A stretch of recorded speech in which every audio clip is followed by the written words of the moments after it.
Clara Bennett stepped off the train at Elmwood Station, the quiet village surrounded by rolling hills and ancient woodlands. The air smelled of damp earth and wildflowers, a stark contrast to the city smoke she was used to. Her heart beat faster with a mix of curiosity and unease.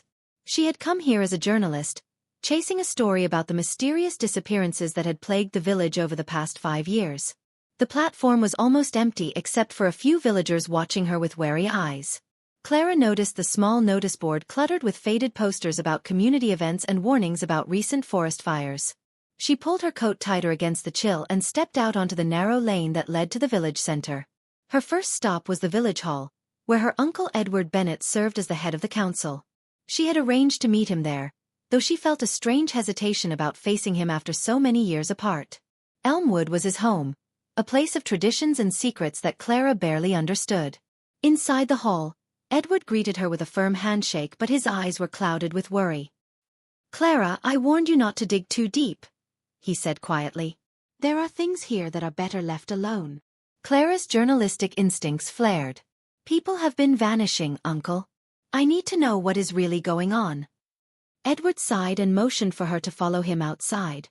As they walked through the village, he spoke of an old legend, a spirit guardian said to protect the balance between nature and man.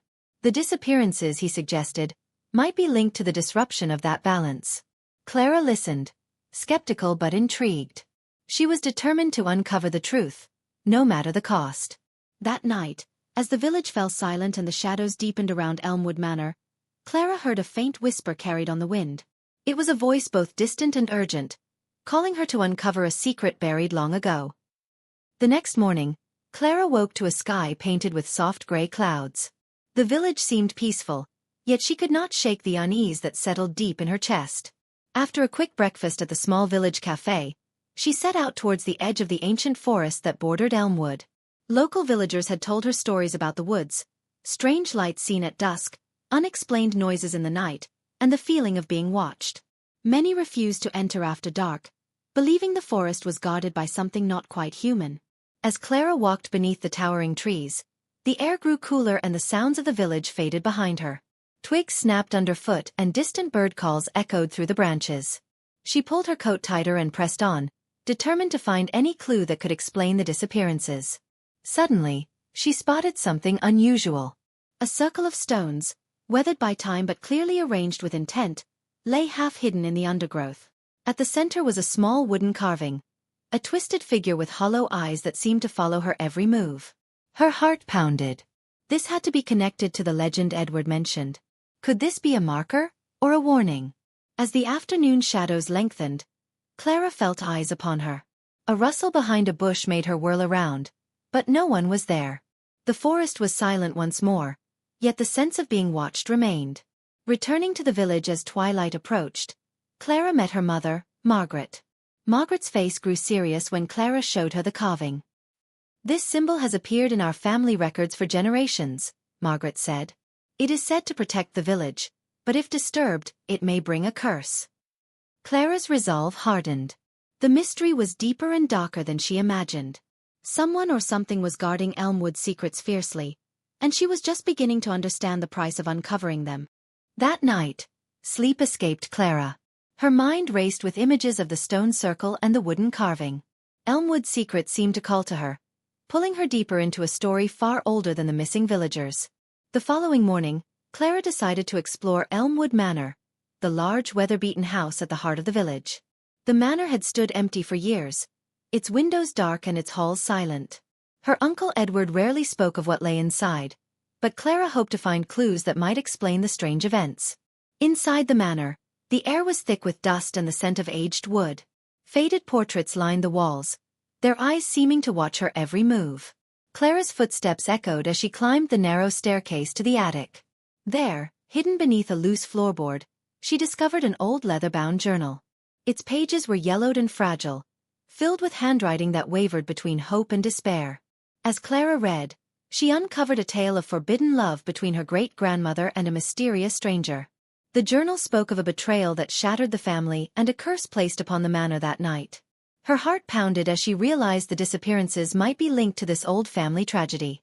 But who wanted to keep this secret hidden? And what price had the villagers paid for it? A sudden creak behind her made Clara spin around. The attic door slammed shut with a force that sent a chill down her spine. Alone in the dark, she knew the past was not ready to be forgotten. The next day, Clara returned to the village with the journal clutched tightly in her hands. The pages weighed heavy with the sorrow and secrets of generations past. She knew she needed answers, and there was only one person who might help. Old Mr. Whitaker, the village historian. Mr. Whitaker's cottage was tucked away at the end of a narrow lane, surrounded by towering elm trees. When Clara arrived, the elderly man greeted her with a knowing smile. She showed him the journal, and his eyes darkened as he read the faded script. "This story has haunted Elmwood for decades," he said quietly. "The stranger your great-grandmother loved was not from this world." The curse he spoke of was a warning, an ancient pact made to protect the village from a darkness that never truly left. Clara's heart pounded. Could the disappearances be the result of something supernatural? She asked Mr. Whitaker about the strange stone circle she found in the forest. "That circle marks the boundary," he explained. "Cross it without permission, and you risk awakening what sleeps beneath." As dusk fell, Clara left the cottage with a new sense of urgency. The shadows in Elmwood were growing darker, and the whispers of the past were louder than ever. That night, as she lay in bed, a soft tapping came from the window. She pulled back the curtains to see a figure standing just beyond the garden. Watching, waiting. That night, Clara could not shake the feeling that she was being watched. The shadowy figure outside the window vanished as quickly as it had appeared, leaving her heart pounding and mind racing. She knew that whatever was lurking in Elmwood was no ordinary threat. Unable to sleep, Clara rose and went to the window again. The garden lay quiet beneath the silver light of the moon, but the air felt thick with anticipation, as if the very night held its breath. She noticed faint footprints in the dew-covered grass, small, precise, and leading toward the ancient forest. The next morning, Clara shared her discovery with Margaret, her mother. Margaret's face paled when she saw the footprints. "These belong to the forest folk," she whispered. "They are guardians of the village, but they do not welcome outsiders lightly." Margaret revealed stories she had heard as a child, of beings who lived between the trees, neither fully human nor spirit, bound by old magic to protect Elmwood. "They watch for those who might bring harm," Margaret said. "If they sense danger, they will not hesitate to act." Clara knew she was now part of a delicate balance. The village, the manor, the forest, and these unseen watchers were all connected in a way she was only beginning to understand. That afternoon, Clara returned to the manor's attic, hoping to find more clues. The journal held more than just love and betrayal. Hidden among the pages were references to a hidden chamber beneath the house.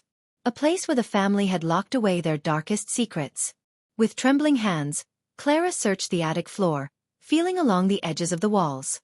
Finally, she found a loose stone, slightly cooler than the rest. Pressing it, a section of the floor slowly shifted, revealing a narrow staircase descending into shadow. Clara hesitated. The air that rose from below smelled of damp earth and old secrets. With only a flickering lantern, she stepped down into the darkness. The hidden chamber was small and lined with ancient symbols carved into stone walls. At its center stood an altar draped in faded cloth, and scattered around were relics that whispered of a pact made long ago. A pact that still bound the fate of Elmwood and its people. Suddenly, footsteps echoed above. Clara's heart froze. She was not alone. Clara stood frozen in the chamber's shadows, her breath shallow as the echo of footsteps above grew louder. The ancient stones around her seemed to listen, as if they, too, were waiting. Her lantern flickered, casting long, dancing shadows against the carvings on the walls. She quickly blew out the flame and crouched beside the altar, heart hammering. Dust stirred from the floorboards above. Someone was moving through the attic. Slow, deliberate steps. Then silence. Only the creak of old wood and the thud of her heartbeat filled the darkness. Minutes passed. No voice called her name. No door creaked open.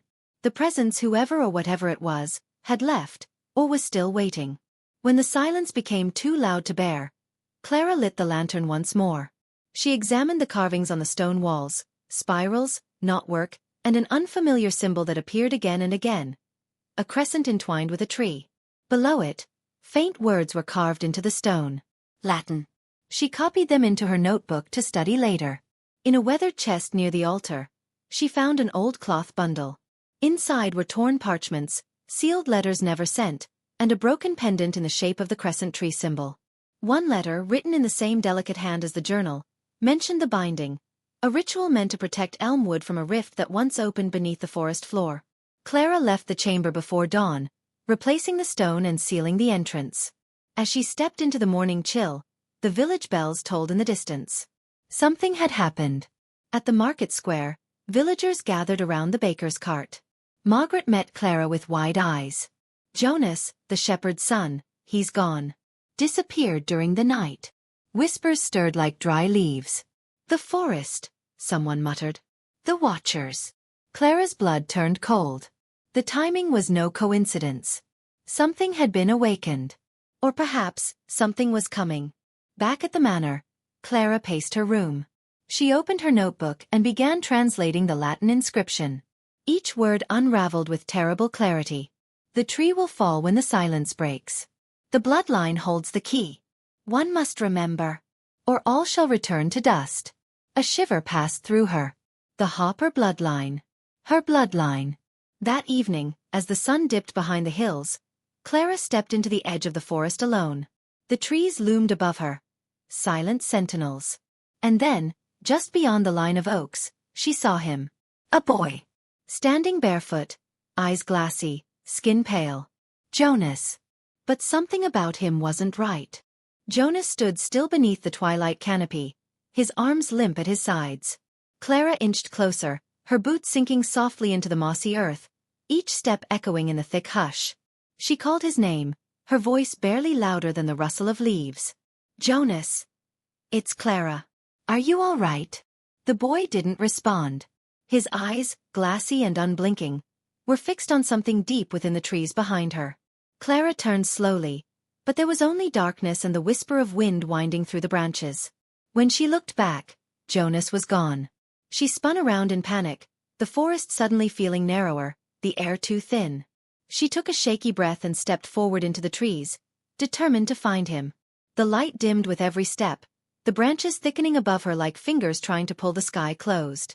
Then, a whisper. It wasn't the wind. Eloan. Clara froze. The name, spoken clearly, as though someone stood right beside her. But no one was there. Eloan. Come back. The voice was childlike, yet tinged with something old, too old. She knew that name. She had seen it in the journal. Eloan Harper. A girl lost to the manor generations ago. The one no one would speak of. The one the townspeople believed had vanished into the woods, never to return.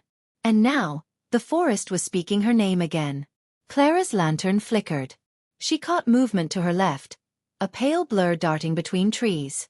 Without thinking, she chased it. Branches clawed at her coat, thorns tore at her hands. The deeper she went, the colder it became, until her breath fogged in the air. Then, silence. She stood in a clearing ringed with standing stones, ancient and lichen-covered. At the center stood a single tree, gnarled and gray, with no leaves. Beneath it, half buried in roots and snow, was an old wooden box. Clara approached it slowly, fingers trembling as she brushed aside the dirt. The box was carved with the same crescent tree symbol. She opened it. Inside lay a girl's ribbon, faded blue, and a note sealed in wax. She broke the seal. To she who bears my name, you must finish what was never allowed to end, lest the roots rise, and the Watchers take what they are owed. Suddenly, a gust of wind howled through the clearing, scattering leaves in a spiral. The lantern's flame died. Clara whirled around, and saw them. Figures. Cloaked in shadow. Standing at the edge of the clearing. Watching. The Watchers did not move. Their shapes loomed at the edge of the clearing, cloaked in black, faces hidden beneath hoods. The only sound was the rustle of wind and Clara's breath, shallow and fast. She gripped the note tightly in one hand, the ribbon in the other. Her mind reeled. Was this what the village had buried? Was this what the manor had silenced for generations? Eloan! A voice spoke again, softer now, almost mournful. But Clara stood straighter. My name is Clara, she said firmly, her voice steadier than she felt. I'm not afraid of you. The forest fell still. One of the Watchers stepped forward. Unlike the others, their hood slipped slightly to reveal a pale, childlike face. Eyes sorrowful, lips trembling. A voice rose from them. clear and childlike. We waited. We called. No one came. The others began to whisper, not with malice, but like a wind through broken trees. Centuries of longing carried on breathless voices. Clara understood. They were not ghosts seeking revenge. They were memories, voices silenced too soon. Eloan's ribbon wasn't just a relic. It was a promise left unfulfilled. I'm here now, Clara whispered. Tell me what you need. The child stepped closer and placed a cold hand on hers. Clara gasped as a flood of images burst into her mind. Eloan in the woods, crying for help. The townspeople looking away. Her mother, young, eyes wide with fear. A truth buried beneath guilt and silence. The watchers began to fade, one by one, dissolving into mist as the story was finally told. The stones around the clearing hummed softly, then fell silent. When Clara opened her eyes, she was alone.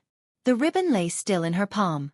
The box, the stones, even the clearing itself seemed lighter, as if some unseen weight had been lifted. She walked back through the woods. The path was clear now. Birds sang, and the light broke through the trees. Elmwood Manor came into view, no longer looming but standing with quiet dignity. At the gate, Caroline stood waiting, eyes wide as Clara approached. You saw them, her mother said. Clara nodded. I listened. They went inside, hand in hand. That night, Clara opened the journal once more, not to find answers, but to record them. She added the final entry, her handwriting steady. Eloan was never lost. She was forgotten. And now remembered.